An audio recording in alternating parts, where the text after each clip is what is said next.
Please, do something!" The millionaire's scream stopped the airport, and the cleaning lady did the... Amid the chaos and constant noise of Grand Central Station on a freezing winter afternoon, a desperate scream cut through the crowd. "Please, someone help my son!" The voice didn't belong to a homeless man or a frantic traveler. It came from Nathan Cole, one of the most powerful men in America, the CEO of a global tech empire. But now, he wasn't a billionaire or a businessman. He was just a father watching his 6-year-old son, Liam, collapse onto the cold marble floor, blue-faced and not breathing. The crowd around them was dense. Some filmed on their phones, others shouted in panic, but no one really knew what to do. Every passing second pulled the boy further from life.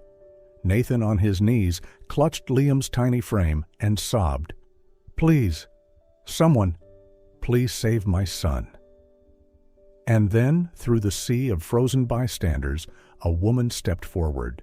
She still had rubber gloves on her hands, and the faint scent of bleach clung to her faded gray uniform. She moved past the crowd without hesitation, without asking permission. She knelt beside the child. "I know what to do." And in that moment, Julia Ramos, an invisible janitor, altered the fate of 3 lives. Forever. Julia Ramos, 34 years old, had worked as a janitor at Grand Central Station for 9 years. She knew every shadowed corner of the place, every dusty staff hallway, every forgotten restroom, every stained wall that commuters passed without a glance. She arrived daily at 5 a.m., pushing her cleaning cart, head down, as people hurried by, never noticing. She was invisible. No one knew her name. No one remembered her face. To the thousands who passed each day, she was simply the cleaning lady, a background blur in the rush of the city. But behind the faded uniform was a woman carrying a grief deeper than words could hold. 10 years ago, Julia had a son named Ethan, 3 years old, obsessed with dinosaurs, with eyes just like his mother's. He drowned in the pool of a luxury building where Julia was working at the time. She was cleaning an apartment on the 14th floor when it happened. No one was watching him. And Julia, the mother juggling 2 jobs and 3 children, couldn't get to him in time. Since that day, Julia had lived wrapped in guilt. The sound of running water made her chest tighten. Seeing a child fall sent a jolt of panic through her spine. But instead of letting grief consume her, she faced it. Julia began learning first aid. She took free courses at the community center, practiced CPR and the Heimlich maneuver. She watched hundreds of YouTube videos, trained on dummies at local nonprofits, and even kept a notebook where she wrote down every life-saving technique, step by step. "I lost 1 child," she would whisper to herself. "I won't let anyone else lose theirs." No one at the station knew her story. No coworkers had heard of Ethan. Julia never spoke of him. She didn't need to. They just knew she was the first to arrive, the last to leave, and cleaned every restroom like it mattered. For 10 years, she followed every protocol religiously. Every wipe, every scrub, an unspoken act of penance. And then, on that freezing winter afternoon, while she was scrubbing the East Wing restroom floor, she heard a scream that cut through bone. A father crying out for his child. A sound she knew far too well. Julia stood up instantly. Her gloves were still on. Her shirt still smelled of bleach, but her heart already knew exactly what to do. Nathan Cole, 40, was a regular on the covers of Forbes and Bloomberg. He was the founder and CEO of a multi-billion-dollar tech company. People called him the mind-revolutionizing artificial intelligence, the software king, the man shaping the future. But that day at Grand Central Station, he was just a father, completely alone. Nathan had just returned from a long business trip in London, where he finalized a major international deal to deploy early Alzheimer's diagnostic software in U.S. hospitals. He had everything: money, power, prestige. But the most valuable thing had been taken from him 3 years ago: his wife, Claire. Claire died in a car accident while driving to pick up Liam from preschool. Nathan had been in Tokyo for a summit at the time. He still asked himself, if he had flown home a day earlier, would things have been different? Since that day, Liam was his whole world. The 6-year-old boy, with deep brown eyes and a habit of asking questions too big for his age, was the last remaining light in Nathan's life. That afternoon, after 4 hours of train delays due to a signal failure, Liam grew restless. He slipped out of his leather seat in the station's VIP lounge and started darting around the hallways, playing hide-and-seek behind the marble columns. Nathan, distracted by a call with a Berlin investor over a stock drop linked to a software glitch, didn't notice. Just a few minutes, just one phone call. That was all it took for Liam to disappear from his sight. Liam darted through the wide hallways of Grand Central Station, his small legs racing with excitement. The 6-year-old boy was mesmerized by the world around him, the colorful uniforms, the booming announcements, the rush of strangers weaving past like a living river. Near a small store by the duty-free section, Liam stopped. Another boy around his age was playing with a strange-looking toy, a tiny silver magnet the size of a coin, stuck to a colorful plastic strip. The other boy dropped the magnet to follow his arguing parents. Liam, curious like all children, picked it up. It looked like candy. He popped it into his mouth. The magnet slipped instantly, and in the blink of an eye, it lodged in his throat. Panic hit like lightning. Liam's eyes widened. He clutched his neck, trying to scream, but no sound came. His lips turned blue. People began noticing. A woman shouted, "A child's choking!" The crowd swarmed. One person offered water. Another smacked his back. But no one really knew what to do. Liam's tiny body convulsed on the cold floor. Life was slipping away. Nathan finally realized Liam was gone. Dropping his phone, he raced out of the lounge, yelling, "Liam! Liam!" A staff member pointed toward the commotion. Nathan fought his way through the crowd, gasping until he saw his son, limp, lifeless, surrounded by people filming with their phones. Not one paramedic, not one doctor. Just silence and fear. Nathan collapsed beside him, sobbing. "Please, someone help him." And then Julia stepped in. She pushed through the crowd, shouting, "Move! I know what to do!" Her voice sliced through the panic.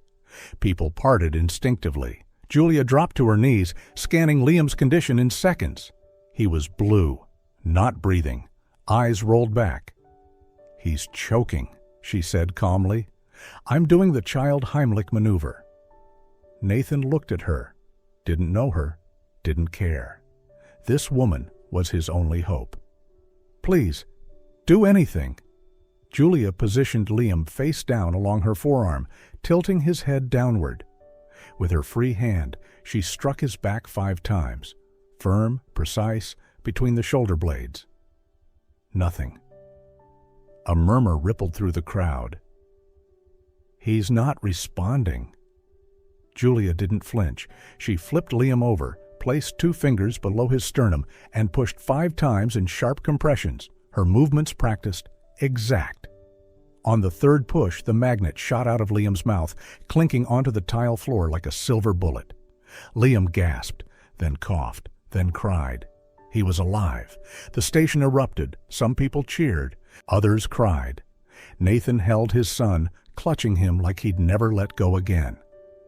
"Thank God. Thank you. Thank you." He turned to Julia, still kneeling, sweaty, trembling from adrenaline. "You just saved my son's life." Julia nodded, her voice quiet but firm. Any mother would have done the same. She stood, ready to return to her mop and bucket. But fate, from that moment forward, had a very different plan. 3 days had passed since the incident at Grand Central Station, but Nathan Cole couldn't stop thinking about the woman. He'd read hundreds of articles, received thousands of emails from partners, investors, and media. The rescue video had gone viral, millions of views, hundreds of thousands of comments. But the only thing Nathan cared about wasn't public opinion. It was, who is she? He didn't know her name, didn't get the chance to ask. He couldn't remember her face clearly, just the calm in her eyes, the hands trembling from adrenaline but steady in action. With his influence, Nathan requested the station's security department to provide a list of all janitorial staff working that day. It took only hours to find her. Julia Ramos, 34, afternoon shift, 9 years of spotless work. Perfect record. He traced her address and drove through the pothole-lined streets of the Bronx, a neighborhood he'd never stepped foot in. His sleek SUV turned heads on every corner. Julia was hanging laundry behind her small house when she saw the car stop.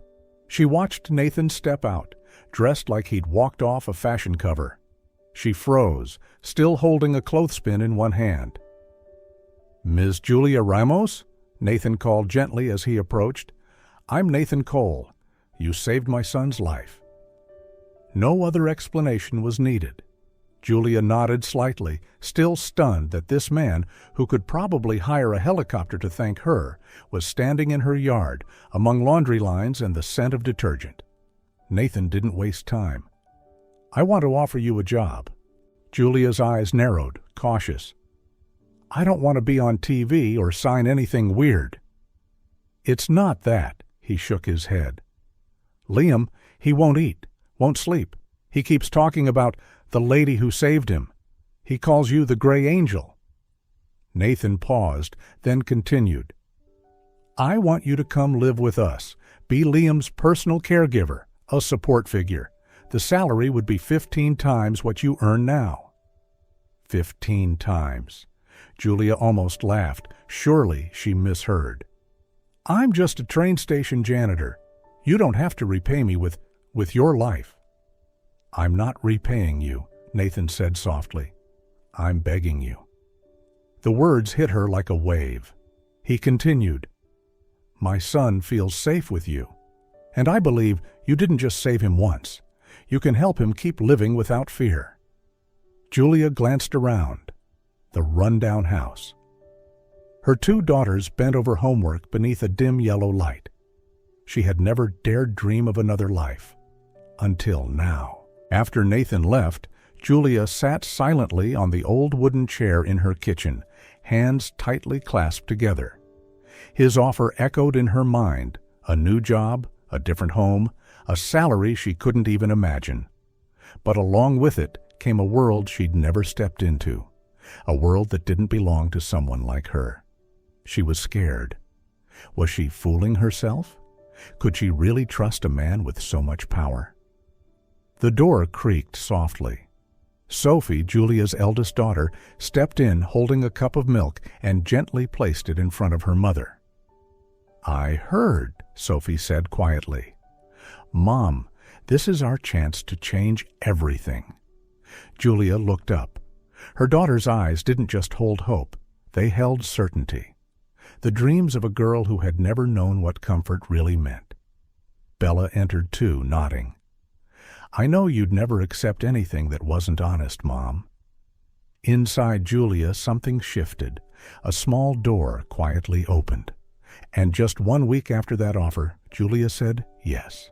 Not for the money, not out of gratitude, but because of the way her daughters looked at her, as if for the first time, life could actually get better. The black SUV rolled out of the Bronx on a gentle spring morning, carrying Julia and her daughters into what felt like another world.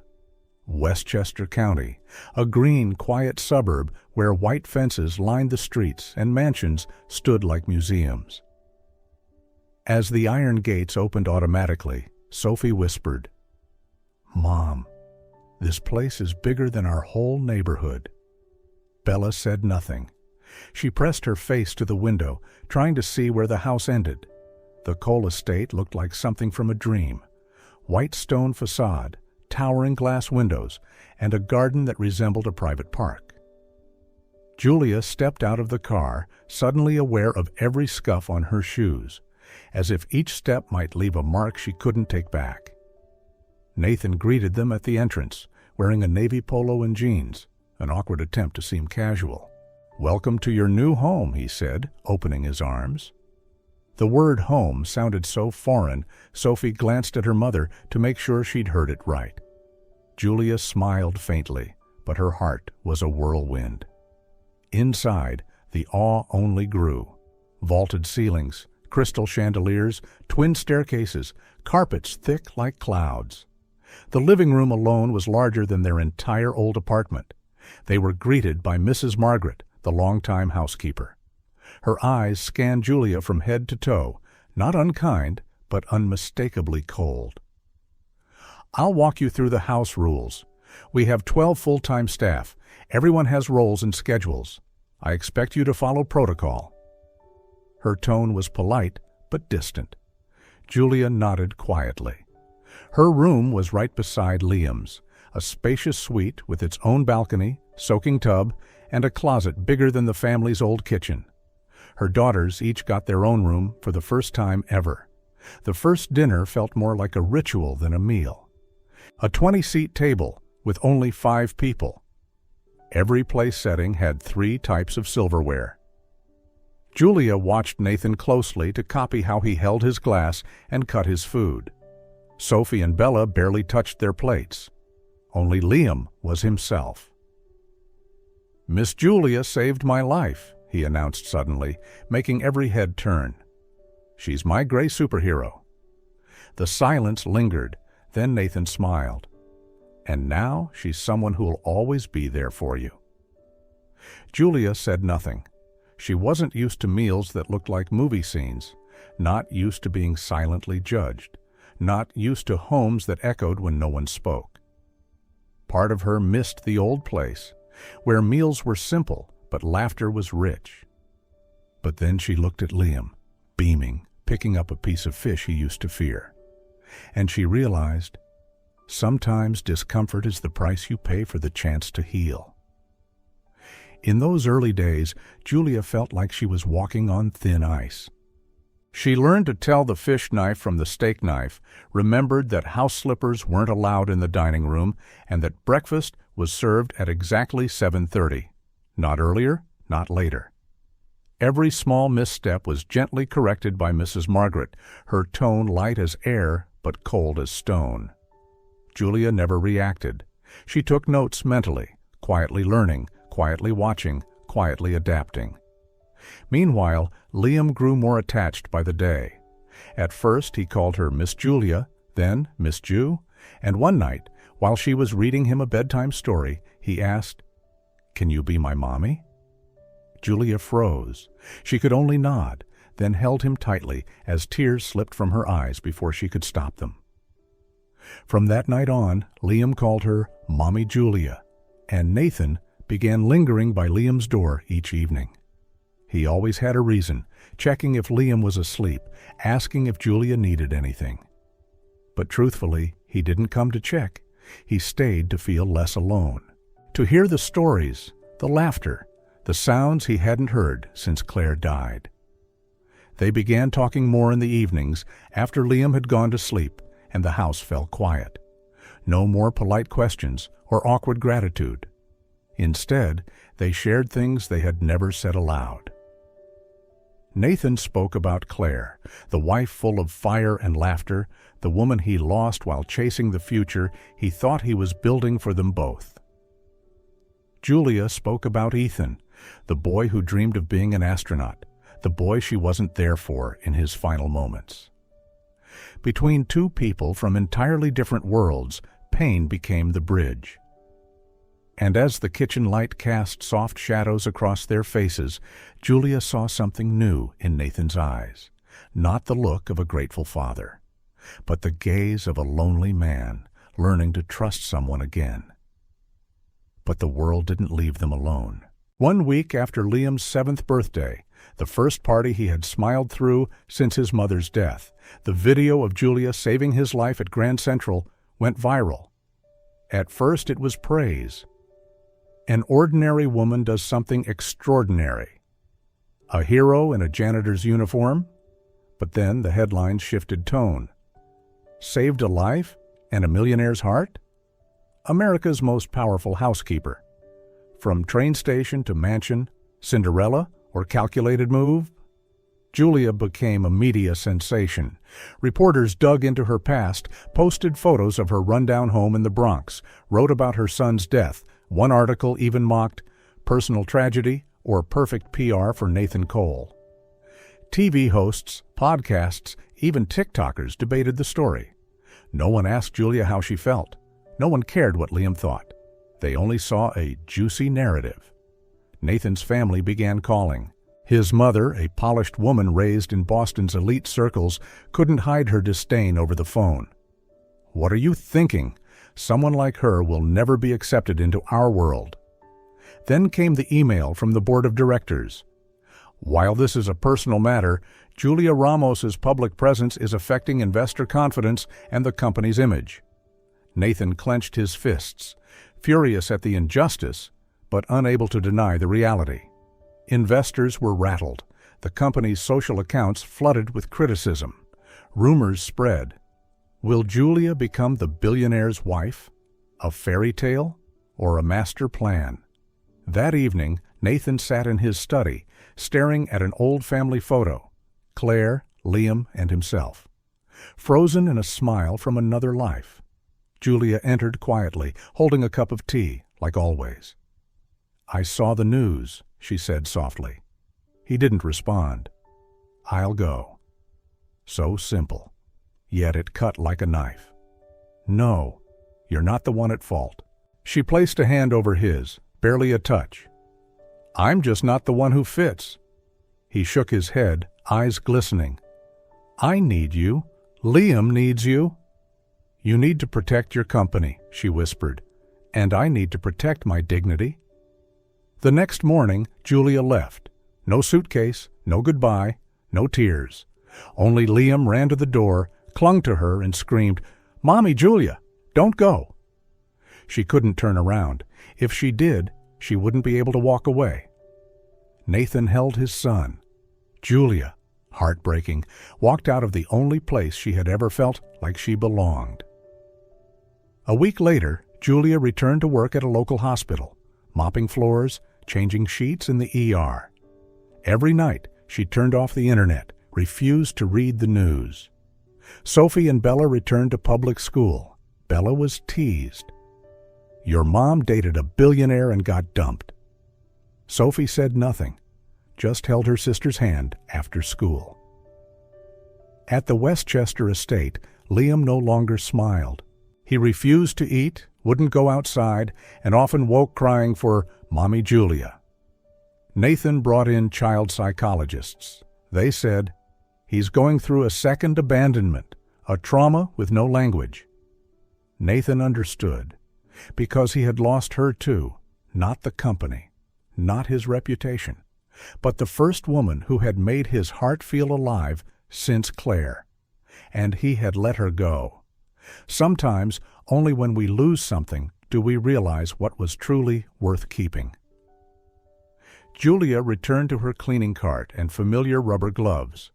The hospital hallways were cold and long. Each time she walked through, fluorescent lights cast silent shadows on white tile. The smell of antiseptic, the beeping machines, the soft shuffle of nurses. It was all a sad, familiar song. No one here knew she had once been called the billionaire's girlfriend, and Julia didn't care. She just wanted peace, to start over. But not everything could start over. Sophie and Bella had left their private school, with its modern library, bright classrooms, and caring teachers, and gone back to their overcrowded, aging public school. Kids stared at them like curiosities, half jealous, half cruel. "Your mom used to live with a billionaire, right?" a boy sneered at Bella. She said nothing. Tears welled in her eyes, but she stood tall, just as her mother had taught her, just like her mother had taught her. Liam, meanwhile, was fading. He no longer touched his favorite fish, refused to attend school, wouldn't play with his once-beloved toys. At night, he often woke crying, calling out, "Mommy Julia, Mommy." The child psychologist told Nathan, "He's experiencing a second loss. This isn't just sadness, it's an emotional trauma. If it continues, it may have lasting effects. Nathan sat frozen in his office, staring out at the empty garden where Julia once chased Liam through falling petals. Everything he had built, the wealth, the power, the name, felt hollow now. He had lost the one woman who made his heart beat again after all those years of silence. And he had let her go. That night, as Liam cried himself into another fever, Nathan stood in his son's bedroom, helpless. Desperate, he picked up his phone. His hands trembled. He'd written and deleted this message 100 times. This time, he called. Julia was scrubbing the ICU floor when her phone buzzed. She saw his name, paused, and picked up. "Hello?" There was silence on the other end. Then Nathan spoke, his voice low, cracked. "I'm sorry." Julia closed her eyes. Her heart twisted. It had been waiting for those words all along. "I was wrong to let you go. I thought I was protecting you. But really I was just protecting myself." He paused, then added, "I can't live without you. And Liam, he's breaking. We need you, not out of gratitude, but out of love."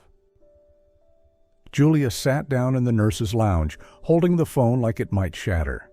She had longed for this, but the fear remained. "Love," she whispered.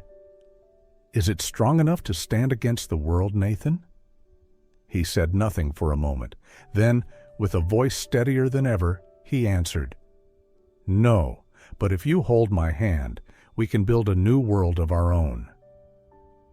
A world where no one is judged by their job, where no one is forced to leave because of status, where hearts are heard, not shamed." Julia didn't answer, but the tear rolling down her cheek wasn't from pain anymore. It was from a hope newly born. That night, Julia didn't sleep. She sat by the window of her tiny apartment, the warm glow of the streetlight casting soft shadows across a face that had endured too much. Inside her, fear and hope wrestled in silence. But Nathan's words echoed in her mind, not promising a perfect world, only the courage to build one together. And maybe, love doesn't need to fight the world. It just needs two people brave enough to stand on the same side. 2 weeks after that phone call, the media received a surprising invitation. Press conference, CEO Nathan Cole, Saturday, 10:00 a.m., Mercy Hospital lobby. No one knew what to expect. Rumors swirled. Is he being sued? Buying the hospital? Announcing a new tech deal? But when the cameras clicked on and Nathan stepped up to the podium in a modest gray suit, without PR staff or legal advisors, everyone knew. This wasn't business. This was something personal. This was about the heart. He didn't look at the cameras. He looked straight at Julia, standing among the nurses in her blue scrubs, her face frozen in surprise. "I have a story to tell," Nathan began, his voice calm but resonant. "Not about technology or money, but about life and love." He recounted the moment at Grand Central, the seconds when his son was dying and a woman in a janitor's uniform saved him. He spoke of Liam's sleepless nights, of his first smile after meeting Julia, and of the quiet realization that this woman was no longer just a hero. She was the love of his life. "Julia is not a miracle," he said, still locked on her eyes. "She is human, a mother who lost a son, a woman with calloused hands and the kindest heart I've ever known. She taught me that love isn't earned through success. It's chosen and cherished." No reporter spoke. Cameras slowly turned to Julia, her eyes glistening. "I let her go once, out of fear, of the media, the stockholders, my family. But now I know losing her was the real mistake." Nathan stepped off the stage and walked straight to Julia. She took a step back, stunned, but Nathan dropped to one knee. In the middle of a hospital hallway, in front of doctors, nurses, patients, and strangers. He pulled out a small box, No diamonds, no grandeur, just a simple ring and honesty. Julia Ramos, his voice cracked but steady. You saved my son's life, but you also saved my heart. Let me be with you, not out of gratitude, but because I love you, fully, honestly, and always. Silence. Then Julia stepped forward, eyes filled with memory, of long nights, of Ethan, of every quiet grief, and of the boy who called her Mommy. She reached out. Yes? Applause erupted like thunder. People hugged. A nurse cried. Liam ran forward, clutching Julia tightly, laughter and tears all at once. The cameras kept rolling.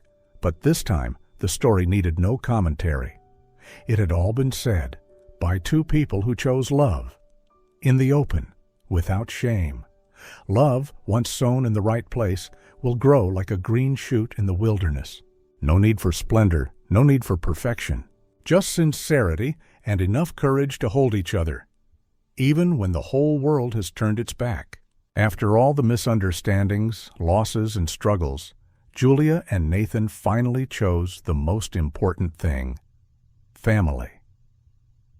The wedding took place on a soft golden afternoon in late summer in the garden behind the villa. The same garden that had witnessed Liam's first steps, the quiet sunsets shared by Julia and Nathan, and the unnamed moments that had slowly tied their lives together. There were no grand tents, no designer gowns. Julia wore a simple white dress, hand-sewn by an elderly neighbor in the Bronx, the same woman who used to watch her children during long night shifts. Liam was the ring-bearer. He walked steadily across the grass, holding a small pillow with 2 silver rings. When he reached Julia, he looked up and smiled brightly. I bring the rings for my new mom. Everyone laughed softly. A few people wiped away tears. Sophie and Bella stood side by side in pale blue dresses, their faces glowing, as if their difficult childhood had quietly melted into this moment of light. The guest list was a beautiful mix. Leading tech entrepreneurs sat beside subway janitors, nurses, doctors, drivers, electricians. Everyone smiling. Everyone genuine. After the ceremony, in the gentle music and laughter of children, Nathan took Julia's hand and led her to a quiet corner of the garden, where a small wooden plaque stood draped in white cloth. He gently lifted the cloth. Beneath it were the words, delicately engraved into the wood: The Ethan Foundation, for every child deserving a second chance. Julia stood still. He held her hand tightly. I want your son to live on, not through sorrow but through hope.